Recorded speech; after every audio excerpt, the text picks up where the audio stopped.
Muli, gusto na kitang makitang muli at mayakap kita ng mahigpit.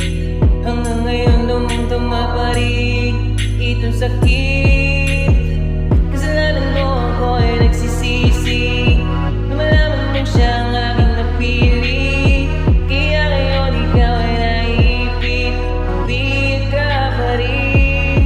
Di ko sinasadya na masaktan kita. Alam mo kasi na meron ka na ring iba, pero hindi pala, mali pala. Baby, pasensya na. No, ako'y tanggapin mo. Muli natin ngayon suntong. Buksan mo ang puso mo para kung hindi ka bumalik. Dahil sobrang sakit, paano kung hindi ka bumalik? Ako'y mag